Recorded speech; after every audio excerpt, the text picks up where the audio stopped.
High court ತೀರ್ಪಿನ ಮೇಲೆ ನಾವು ನಿರೀಕ್ಷೆ ಇಟ್ಟಿದ್ವಿ. ಸಿಬಿಐಗೆ ಕೊಡುವ ಅಂಶ ಇಲ್ಲ ಅಂತ ಆದೇಶ ಮಾಡಿದೆ.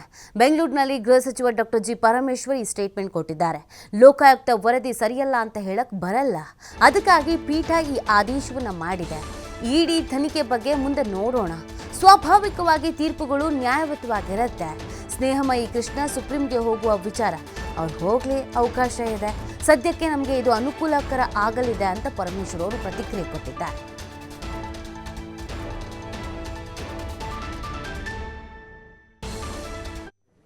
ಎಕ್ಸ್ಪೆಕ್ಟ್ ಮಾಡಿದ್ದು, ಯಾಕೆಂದರೆ ಇದರಲ್ಲಿ CBI ಕೊಡ್ತಕ್ಕಂಥ ಅಂಶ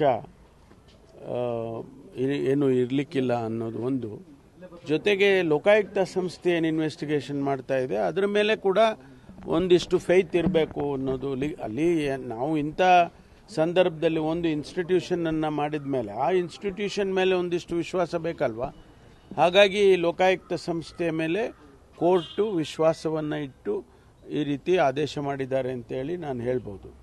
ನೀವು ಯಾವ ರೀತಿ ಲೋಕಾಯುಕ್ತ ವರದಿ ಸರಿ ಇಲ್ಲ ಅಂತ ಹೇಳೋದಕ್ಕಾಗುತ್ತೆ? ನೀವು ಏನು ಸರಿ ಇಲ್ಲ ಅಂತ ಹೇಳೋದಕ್ಕೆ ಏನಿದೆ ಅಂತ ಅನ್ನೋ ಅರ್ಥ ಇದು.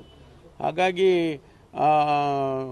ಇದು ಒಳ್ಳೆಯ ತೀರ್ಮಾನ ಅಂತೇಳಿ ನನಗನ್ಸುತ್ತೆ. ನಾವು ಇದನ್ನು ಎಕ್ಸ್ಪೆಕ್ಟ್ ಮಾಡಿದ್ದು, ಯಾಕೆಂದರೆ ಇದರಲ್ಲಿ CBI ಕೊಡ್ತಕ್ಕಂಥ ಅಂಶ ಏನು ಇರಲಿಕ್ಕಿಲ್ಲ ಅನ್ನೋದು ಒಂದು.